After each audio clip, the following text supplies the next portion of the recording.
안녕하세요. 쓸데없이 공부 많이 하는 언니들 쓸공언니입니다. 저는 여러분의 글로벌 경제 감각을 관리해드리는 정관리입니다. 안녕하세요. 여러분과 함께 경제 공부하는 최열정입니다. 쓸공님들 한 주 동안 잘 지내셨죠? 네. 이렇게 건강하게 돌아와 주셔서 감사합니다. 자, 지난 시간부터 경제책 중에 가장 많은 분들이 관심 있어 할 투자, 특히 주식 투자와 관련한 스테디셀러들을 우리 열정씨와 함께 읽어보고 있는데요. 자, 그 중에 첫 번째 추천책이 바로 유럽 증권계의 워렌 버핏이자 위대한 유산인 앙드레 코스톨라니의 돈, 뜨겁게 사랑하고 차갑게 다루어라 라는 책이었어요. 네. 자, 오늘은 지난 시간에 이어 코스톨라니의 책 두 번째 시간이죠? 네, 맞습니다. 네. 지난 시간에는 제가 앙드레 코스톨라니 선생님이 너무 길어요, 이분의 이름이. 코스톨라니로 합시다. 아니면 앙드레 할까? 앙드레 귀엽잖아. 맞아. 앙드레가 좋겠다. 이 앙드레 선생님의 정의해 주신 내용을 좀 바탕으로 진정한 투자자는 어떤 사람인가, 그리고 이제 그러한 투자자가 되려면 우리는 무엇을 해야 하나를 좀 알아봤다면 오늘은 이제 투자자로 우리가 거듭났다고 가정하고 무엇에 투자해야 하며 뭐 주식시장을 어떻게 바라보고 또 어떤 주식을 사야 할지에 대해서 알아보는 시간이에요. 이거 이미지 트레이닝이 참 중요하거든요, 사실. 내가 이제 투자자다. 머릿속에 계속 이미지 트레이닝을 하는 거야. 나는 이제 진정한 투자자다. 진정한. 투기꾼이 아니다. 진정한 큰손이다. 자, 투자자가 되기를 희망하는 우리 쓸공님들에게 이제 오늘이 본론으로 들어가는 시간이 될 텐데요. 그렇죠. 그래서 오늘은 어떤 얘기가 펼쳐지나요? 이제 책에 보면 이제 주식 시장을 분석하고 종목을 선택함에 있어서 앙드레 선생님이 일러주시는 기준들이 있어요. 그런 것들을 이제 같이 알아보는 시간을 가질 건데요. 그 대가의 기준을 알아보는 것만으로도 저나 이제 우리 쓸공님들한테 큰 공부가 될 것 같다는 생각이 들더라고요. 그죠. 그래서 먼저 투자는 무엇으로 할 것인가라는 질문으로 시작되는 챕터가 있거든요. 무엇으로 시작해야 할까요? 어렵긴 하지만 사실 그 접근성에서는 주식 아닌가요? 그쵸. 그쵸. 정답이에요. 주식이 정답입니다. 야호. 이 앙드레 선생님은 거의 80여 년을 투자자라는 직업으로 사셨잖아요. 그쵸. 그러면서 채권, 뭐 외환, 원자재, 보석과 같은 유가물 정말 다양한 상품에 투자를 하셨대요. 이 정도면 80년이면 거의 이거는 신계야. 인간계가 아니야. 오래 사신 것도 되게 좋은 점이에요. 그래서 다양한 걸 할 수 있었고 수익률도 좋고. 그러니까 원래 이게 사람이 투자하다 보면 희노애락을 많이 겪어서 빨리 늙거든요. 근데 이분은 이제 이런 멘탈까지 관리가 잘 되신 거지. 그치. 그러니까 맞아요. 진짜 신계야 이거는. 그래서 이분이 그렇게 이제 투자 시장에서 산전수전을 다 겪은 후에 90대 이제 투자계의 거장이 돼서 우리 같은 이제 일반인에게 해줄 수 있는 조언은 주식이야말로 진정한 투자 대상 그 자체다라는 말을 하셨어요. 저자가 이렇게 주장하는 이유에 대해서 한 3가지 정도로 설명을 하고 있더라고요. 첫 번째는 이제 주식 투자 같은 경우에는 뭐 금이나 보석 같은 유가물이나 다른 투자와는 다르게 수익을 재투자해서 복리 효과를 거둘 수 있는 투자 대상이라는 거예요. 뭐 요건 채권도 마찬가지긴 한데 어쨌든 금은 만약 보유하고 있으면 계속 그 금을 소유하고 있는 거잖아요. 그치. 금이 새끼를 낳거나 불어나진 않았지. 그럼 얼마나 좋을까? 새끼까지 나오면 너무 좋겠다. 그렇지만 주식으로 투자를 할 경우에는 수익이 계속 그 통장에 쌓이는 거니까. 그쵸. 그게 계속 이제 복리로 투자가 돼서 장투를 했을 때 더 큰 수익을 얻을 수 있다라는 게 좋은 점이고 두 번째는 이제 주식 시장이 장기적으로 봤을 때는 상승 운동을 하고 있다는 거예요. 네. 그래서 이제 뭐 단기적으로 봤을 때는 업앤다운이 엄청 크기는 하잖아요. 변동성이. 네. 그렇지만 장기적으로는 어쨌든 올라간다. 그렇죠. 주식 지수만 봐도 알잖아요. 그렇죠. 예, S&P 막 4,000. 그리고 이제 마지막으로는 주식 시장에서는 항상 언제나 저평가된 기업을 찾을 수 있기 때문이다라고 하는데 요거는 사실 이제 개개인에 따라 다를 수도 있죠. 이분을 찾을 수 있는데 나는 못 찾을 수 있거든. 그치. 이게 바로 능력이잖아. 그죠. 근데 이분은 이제 요런 세 가지 이유 때문에 다른 어떤 유가물이나 원자재나 이런 거보다는 주식에 투자하는 게 맞다라고 얘기를 하시는 거고요. 네. 그리고 일반인이 우리가 왜 주식 이외 투자 대상에는 가급적 투자 안 하는 게 좋은지에 대해서도 이제 간략하게 설명을 해주고 있어요. 네. 이제 원자재 같은 경우에는 네. 주로 이제 원자재는 선물 거래로 투자가 이루어지잖아요. 그렇죠. 그래서 리스크가 너무 크다는 거예요. 맞아요. 원자재의 경우에는 투자 목적 자체가 실제로 그 원자재를 사용하는 기업에서 해지 목적으로 투자하는 거지. 본질이. 맞아. 본질은 그거야. 본질은 그건데 왜 투기 목적으로 돈을 벌려고 거기다 투자를 하느냐라는 거예요. 그래서 맞아요. 적합하지 않다 그거는. 그렇게 설명을 하고 계셔서 뭐 정답인 것 같아요. 이것도 그죠? 일단 원자재는 이 플레이어들이 달라. 그래. 그쪽은 진짜 남의 세상인 거예요. 그러니까 저 세상 사람들하고 뭐하러 대결을 해. 그렇죠. 그리고 또 두 번째는 이제 유가물인데 뭐 유가물 투자는 사실 많이 하기는 하는데요. 네. 이분은 유가물을 매수하는 사람을 두 가지 부류로 이제 나눠요. 네. 하나가 수집가, 네. 또 한 명이 투자가로 이렇게 나눠볼 수가 있는데 네. 수집가의 경우에는 유가물을 너무 잘 알고 있어서 좋은데 또 그만큼 그 투자 대상을 너무 사랑하는 사람들이라는 거지.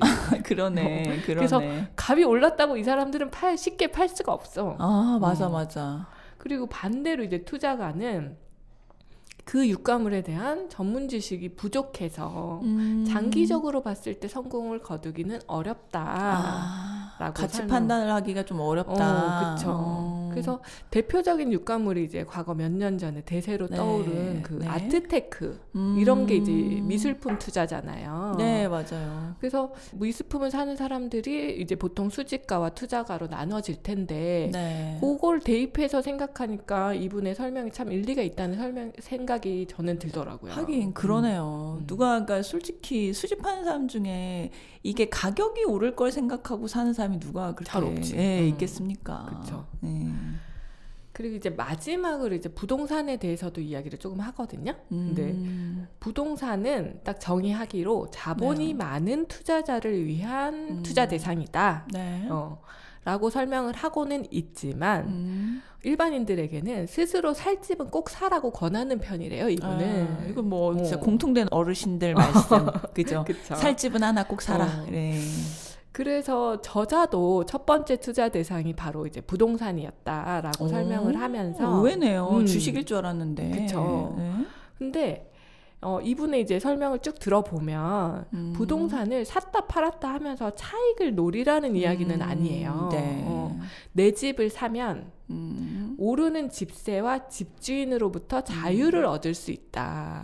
우리가 부자가 되는 목적 자체가 자유를 얻기 위함이니까 이제 요거부터 하나 사두는 것도 나쁘지 않다라는 거지. 이제 부동산으로 뭐 떼돈을 벌어라 이런 건 아닌 것 같더라고요. 이게 제가 이거 들으면서 이제 저도 이제 앙드레 할아버지 말씀에 이제 동의를 하고 그 저번에 보도 셰퍼의 돈 다루셨잖아요. 네네, 그쵸. 그때 그분은 집을 사지 말라 그랬었어. 맞아. 그치? 그러니까 부자들도 다 생각이 다른 거야. 다른 거야. 그러네. 저 근데 앙드레 할아버지 말에 좀 한 표를 던집니다. 저는. 이런 그러니까 집세와 집주인으로부터의 자유.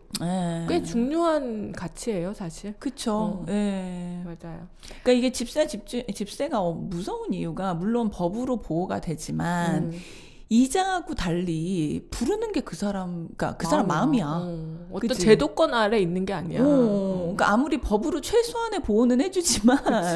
맞아. 요즘 역전세로 막 그 전세 사기 당하고 이런 거 보면 너무 마음이 아프더라고요. 심지어 법으로 보호한다고 했는데도 그렇게 됐잖아요. 그치. 그래서 이제 결국은 이런저런 투자 대상이 있고 본인도 투자를 해봤지만 투자자로서 일반인 투자자로서 선택할 수 있는 정답은 주식이다라는 게 저자의 설명이에요. 그러네요. 그러니까 이제 동의되시는 분들은 주식 투자를 이 책을 읽고 싶어 하시는 분들은 아마 이 생각에 동의를 하시겠죠. 그렇죠. 자, 주식이 정답이라는 거 저도 이제 공감이 좀 가거든요. 네. 그런데 이제 주식 투자가 이제 어떻게 보면은 입문하기는 쉬워. 일단 들어오는 건 쉬워. 맞아. 돈이 적어도 할 수 있는 거니까. 그런데 사실 주식 투자를 잘 하는 건 어렵잖아요. 그죠? 좋은 주식을 선별하는 것도 어렵고, 주식 시장 예측하는 것도 어렵고. 그죠? 또 그 다음에 이제 뭐 하락장에서는 이제 막 버티면서 장기 투자는 그런 마인드 컨트롤도 어렵고. 맞아요. 사실 되게 힘든 길이에요. 쉬운 게 하나도 없어. 들어가기 쉽지만 이게 쉽지 않아. 끝까지 해내기가요. 그죠? 맞아요. 그래서 이제 이런 주식 시장에서 버티는 법, 이 앙드레 할아버지가 가르쳐 주신 거죠? 그쵸. 주식 투자가 이 대가들에게는 어떨지 몰라도 언니 말대로 대부분의 사람들에게는 상당히 어려운 분야거든요. 그래서 이제 뭐 다양한 분야의 지식과 정보를 공부할 필요가 있는 이유잖아요. 그렇죠. 그래서 우리도 이런 책을 소개하고 있는 거고. 네, 맞습니다. 앙드레 할아버지는 사실 좋은 기업을 알아보는 방법에 대한 이야기보다는 이제 주식시장의 상태를 확인하는 방법, 약간 숲을 보는 방법에 대해서 주로 이 책에서 이야기를 하고 있어요. 어떻게 보면은 이 워렌 버핏 할아버지는 사실 좋은 기업 알아보는 거에 더 집중하시잖아요. 이분은 더 큰 숲을 보는 방법을 강조하시는구나. 네네. 살짝 스포를 드리면 제가 2탄으로 준비하는 게 워렌 버핏 할아버지의 스승님이라고 하는 필립 피셔 이분의 위대한 주식에 투자하라라는 책인데 이 책은 또 이제 투자 대상 기업을 선택하는 이야기가 메인이더라고요. 그래서 이 책도 이제 앞으로 할 거다라는 약간의 스포를 드리면서 예고편. 다시 이제 우리 앙드레 할아버지 책 이야기로 돌아오면 주식시장이라는 숲을 보기 위해서는 주식시장에 영향을 미치는 요인들이 있을 거 아니에요. 이런 요인들에 대한 분석이 이제 책에서 쭉 나와요. 그리고 시작이 주식시장에서 주가를 움직이는, 즉 이제 주식 가격을 결정하는 유일한 논리가 있다. 라고 설명하거든요.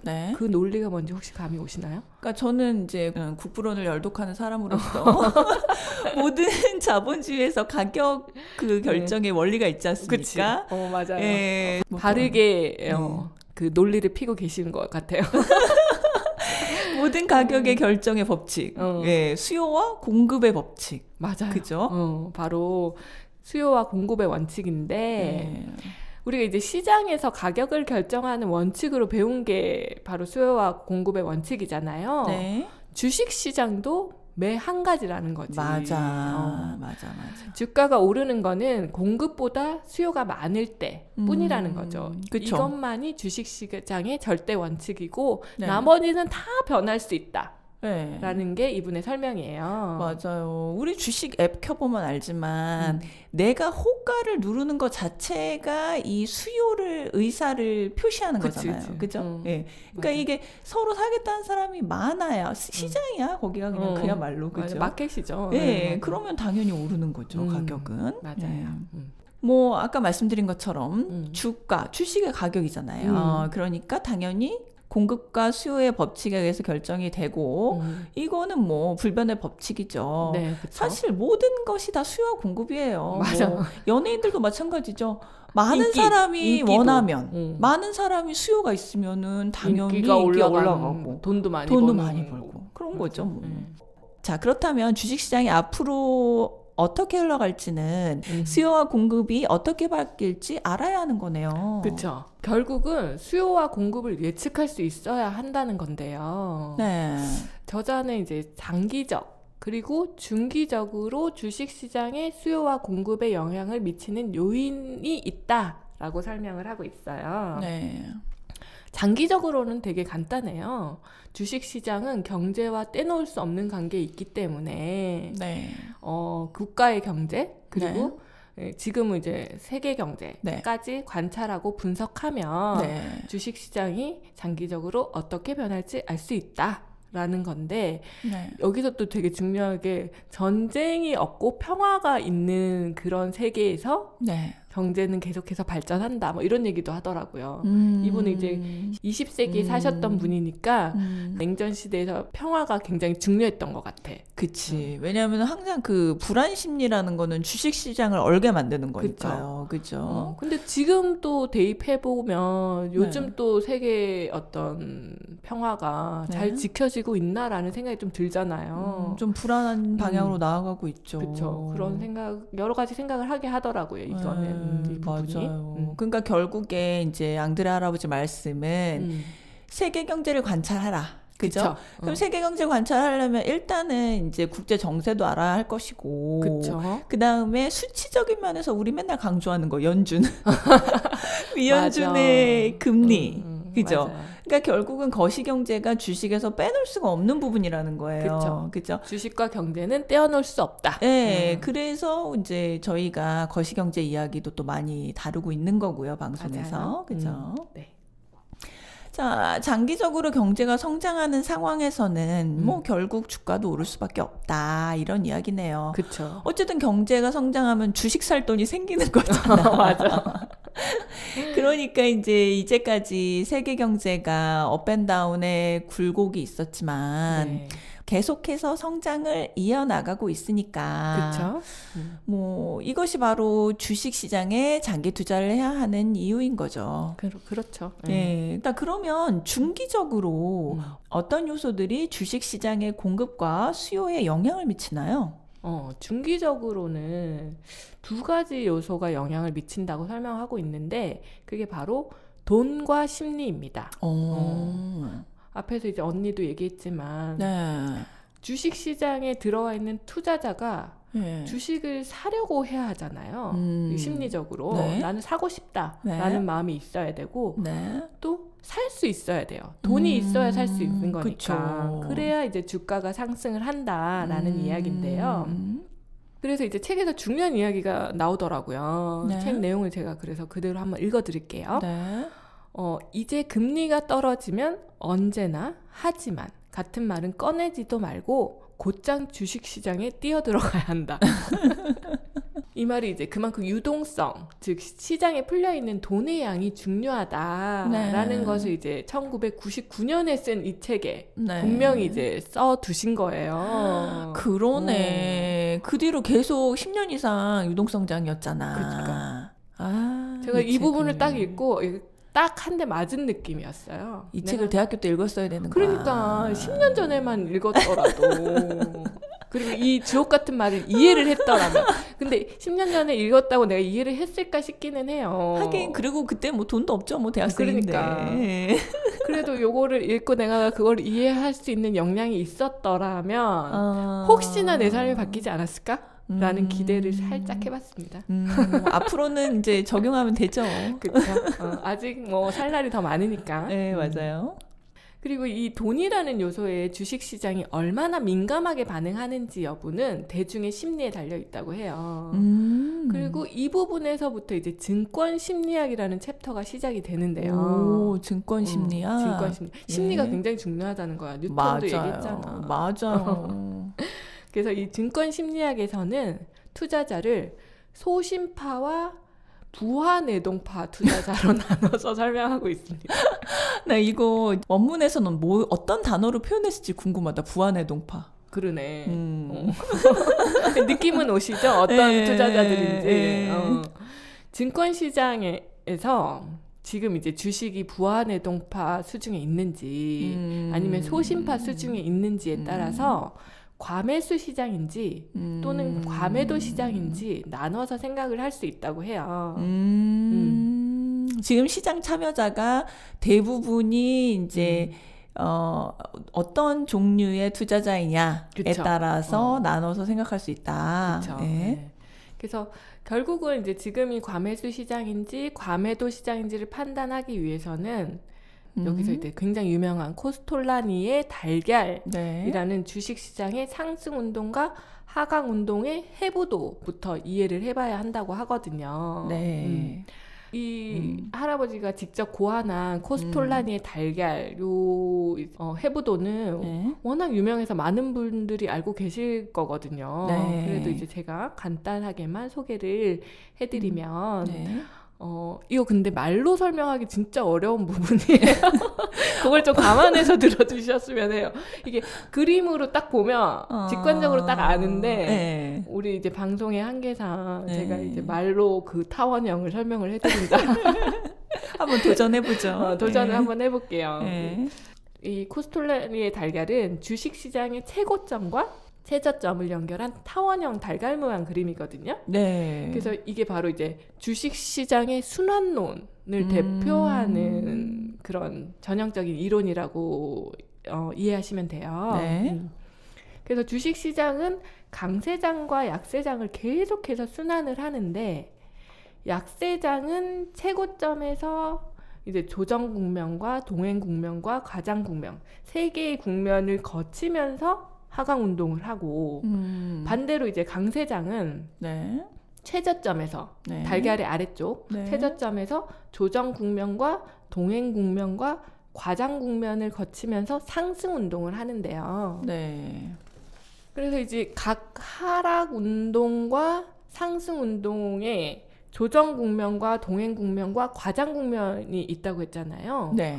요 국면들은 사실 주식 시장의 거래량과 주식 소유자의 수로 판단을 해볼 수 있다고 해요. 네. 그래서 예를 좀 들어보면 네.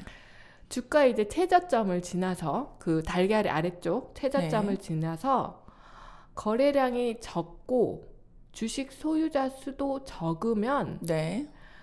상승 운동의 조정 국면에 있는 거다 주식시장이. 네. 그리고 이 조정 국면을 지나면서 네. 거래량과 주식 소유자가 늘어나는 상태가 바로 동행 국면으로 접어들게 된다라고 설명을 하고 있고. 그러니까 결국 주가가 이제 바닥을 쳤어요. 바닥을 쳤죠. 근데 바닥을 쳤는데 이제 거래량도 적고 주식 소유자의 수도 적기는 하는데 상승하긴 해 약간. 눈치 보는 거지 서로. 눈치 봐. 이게 바로 이제 조정 국면이고 이때는 사실 부하내동파는 주식을 시장을 아직은 많이 보지는 않는 그쵸. 상황이에요. 어떻게 보면 소심파가 여기서 행동을 하지. 그렇죠. 저는 좀 소심파거든요. 이때가 되면 저는 사요. 그러니까. 근데 이제 이렇게 조정 국면을 지나면 이제 몇 명이 사네. 그래서 이제 조금씩 이제 막 붙기 시작해. 이제 사람들이 이제 부하내동파가 들어오는 들어오는 거야. 그런 상태가 바로 동행 국면이란 뜻이네요. 그쵸. 알겠습니다. 그리고 이제 반대로 또 최고점을 찍었어요. 네. 이제 화랑기를 지났어. 네. 그리고 최고점을 찍고 거래량이 감소하면서 주식 소유자의 수가 서서히 줄어드는 모양새면 네. 하강 운동의 조정 국면이다. 이때 개미들이 많이 들어가지. 최고점을 지나서 거래량이 감소하는데 그걸 모르고 들어가지. 맞아. 이때까지는 부하내동파가 들어오는 시기야. 들어오는 시기야. 그래서 이렇게 설명하더라고요. 이때 소심파의 손에 있던 주식이 웬만하면 부하내동파한테 다 이관된 상태래요. 맞아요. 네, 그래서 이건 진짜 이제 제가 말로는 설명을 드렸지만 인터넷에 코스톨라니의 달걀이라고 검색하면 정보가 엄청 많아요. 그래서 그걸로 한번 딱 그림을 보시면 최열정이 설명했던 게 이거구나 라고 이해를 하시기가 훨씬 쉬우실 거예요. 그래서 이게 이제 이런 포인트, 무슨 국면이냐를 판단하기 위해서 차트를 보는데 이게 쉽지가 않아. 왜냐면은 뒤로 회귀해서 보면은 다 맞아. 이게 맞아. 점하고 똑같아. 사주 보고 막 점하고 똑같은 게 맞아. 뒤로 회귀해서 보면 이 이론 딱딱 다 들어맞아요. 맞아. 근데 내가 그거를 앞으로, 그러니까 미래 진행형으로 적용하려면 이 차트가 보이질 않아. 맞아요. 이게 도대체 조정 국면이냐 동행 국면이냐. 왜냐면 이 그 차트의 진폭이 최고점을 찍었다고 생각했는데 맞아요. 다시 오를 수도 있고 맞아요. 최저점이라고 생각하고 나 이제 상승 국면이가 했는데 더 최저점이 있을 수도 있거든요. 그래서 이 달걀 이론은 정말 좋은 이론인데 이 원리를 알고 이제 시장을 해석해라라는 거예요. 근데 이게 이제 적용을 할 아주 잘 하게 되면 이제 경제에 오르는 거지. 맞아. 근데 이게 정확하게 저도 이제 막 예측을 해보려고 했어요. 그래서 지금 내가 달걀 이론을 배웠으니까 지금 주식시장은 뭐지? 막 이러면서 해보려고 했는데 사실 정확하게 지금은 뭐 상승운동의 뭐 조정 국면이야 뭐 이렇게 정확하게 판단하기는 어렵지만 맞아요. 이게 그래도 맞아요. 이 근방이겠구나 막 이런 느낌? 그런 감만 좀 잡을 수만 있어도 그죠? 괜찮은 것 같아요. 그러니까 이게 조정 국면이라는 게 있다는 것만 아는 것만 해도 맞아요. 그죠? 동행 국면에 너무 휩쓸리지 말아야겠다는 거 아는 것만 해도 이게 얼마나 지식입니까? 맞아요. 얼마나 좋은 그 지식. 과장 국면에 사지 않을 수 있는 그 해안만 있어도 굉장히 좋은 것 같아요. 그죠. 이 달걀 모형의 사이클 이론을 정확하게 이해한 후에는 이제 사실 주식 투자자가 그래서 그 국면에서 어떻게 행동해야 성공할 수 있냐라고 물어볼 거잖아요. 그래서 이 저자는 투자자는 반드시 소신파에 속해야 하고 현재의 경제 순환과 반대로 행동해야 한다고 이렇게 강조를 하거든요. 그러니까 현재 경제 순환과 반대로 행동하려면 자기가 현금이 많아야 돼. 그치? 그래야 여유 있게 마음도 여유가 있고. 그치? 그러니까 이게 결국에는 기본으로 돌아가서 자기가 이제 업으로 삼고 있는 것에 충실하고. 맞아요. 그래서 현금 총알을 많이 만들어서 느긋하게 투자를 해야 이긴다는 거예요, 결국엔. 주식 시장도 한 걸음 뒤에 좀 떨어져서 여유 있게 바라봐야지 이 달걀의 어느 부분인지도 보이는 것 같아요. 거야. 사람이 맞아. 이게 막 뭔가 위협을 느끼면 판단이 흐려지고. 맞아요. 그죠? 그렇게 돼요. 소신파가 될 수가 없어요. 소신파 그러면. 못하지. 그냥 이 결국에는 남 따라갈 수밖에 없는 사람이 되는 거야. 맞아요. 그래서 이제 좀 반대로 행동해야 한다. 요 말의 예를 좀 들어보면 하락기의 동행 국면에서부터 그때는 이제 약세장이긴 하거든요. 주가가 떨어지는 시장이에요. 그때 소신파는 주식 시장을 떠나는 게 아니라 이제 다시 관심을 가지는 시기라는 거지. 그 전에 현금을 가지고 있었다면. 그렇죠. 그리고 하강 운동의 과장 국면에서는 이제 주가가 떨어져도 놀라지 말고 지속적으로 주식을 매수해야 한다고 해요. 그러네요. 그리고 이제 반대로 이제 상승 운동의 제3 국면인 과장 국면에서는 아무리 더 올라도 미련 없이 이제 털고 주식 시장을 떠나야 한다는 거예요. 이렇게 할 수 있어야만 나는 소신파 투자자라고 얘기를 할 수 있다는 거죠. 그러네요. 그러니까 결국엔 진짜 이 주식시장 전체를 관망할 수 있는 눈이 있어야 되는 거네. 해안. 이 코스톨라니 할아버지만 가지고 있는 거 아닌가? 그래서 저는 이거를 보면서 결국 주식 투자의 성공 여부의 마지막은 본인이 주관을 얼마나 가지고 있느냐. 그리고 또 그 주관대로 부안해동하지 않고 행동할 수 있는 그 정신력이 있느냐. 이게 이제 마지막 결론인가? 라는 생각이 들더라고요. 맞아요. 사실 그러니까 이게 좀 그래요. 부안해동의 심리 이게 있는 사람이 주식시장에 들어간 사람이 많거든. 그치. 그러니까 남이 주식으로 돈 벌었댄다. 그거에 부안해동에서 들어간 사람이 많기 때문에 이게 부안해동 안 할 수 없지. 그리고 부안해동이 있기 때문에 그러니까 수익을 보고 손해를 보면서 왔다 갔다 하는 게 주식시장이잖아요. 부안해동이 없으면 돈 버는 사람도 없어. 내가 부안해동파가 되지 않고 소신파가 되려면 정말 피나는 노력을 해야 되는 거예요. 노력을 할 수밖에 없어요. 그래서 이제 진짜 이 노력과 관련해서 네. 이 책에도 나오는데 네. 제가 이제 마지막으로 전달해 드리고 싶은 이 앙드레 선생님의 중요한 메시지가 있어요. 네.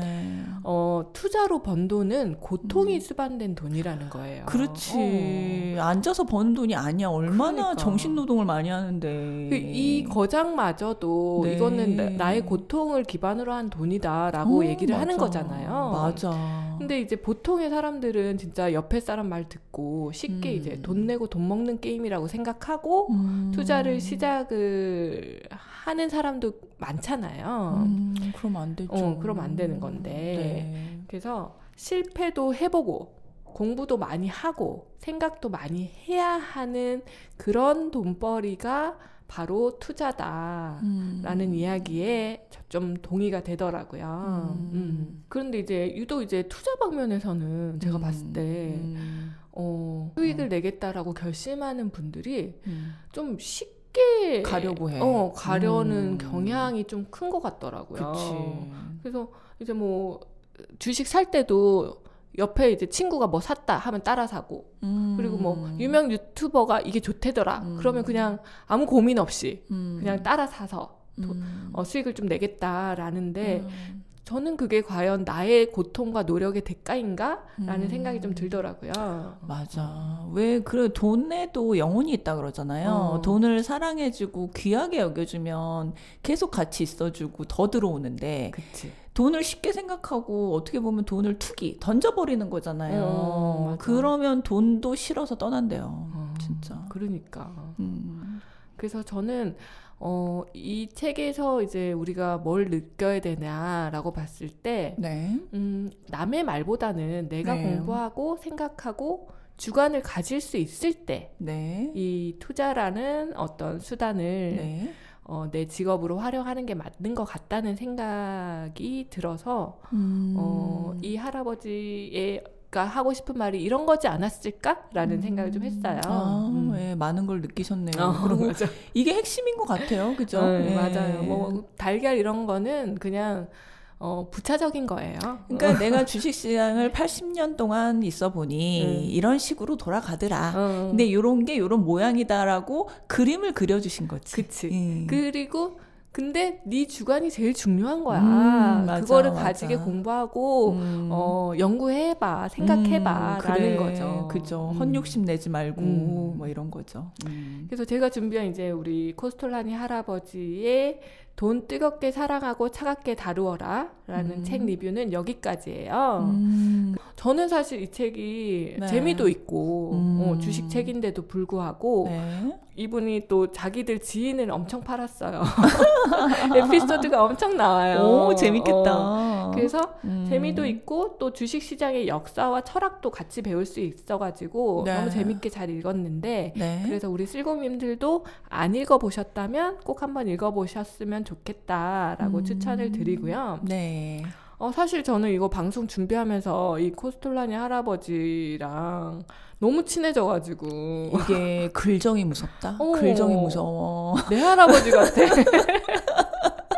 이게 사람이 되게 집중해서 그 할아버지와 대화를 하는 거잖아요. 책으로. 한 달을 제가 읽었거든요. 곱씹으면서. 그러니까. 그래가지고 너무 떠나보내고 싶지 않은 거예요, 이 책을. 글정 들었네. 그치만 이제 여기서 이제 굿바이 해드리고 다음번 이제 투자 선생님의 책을 또 열심히 연구하고 파헤쳐서 또 준비를 해오겠습니다. 아, 기대되네요. 저도 좀 간접적으로 이 앙드레 할아버지하고 정이 들었네요. 그죠? 우리 쓸공님들도 다 정 들었을 것 같아. 우리 이렇게 책 한 권이 끝날 때마다 이 정말 오래되신 학자들 또 근래의 또 투자자들 한 분 한 분 만나보면서 정말 많은 것을 배우고 있는 것 같아요. 맞아, 인터뷰하는 느낌이에요. 그죠? 참 뭐 모시진 못했지만 그래서 이 다음 주도 또 우리 현인들과 많은 또 대화를 나눠보기로 해요. 다 같이 쓸공합시다.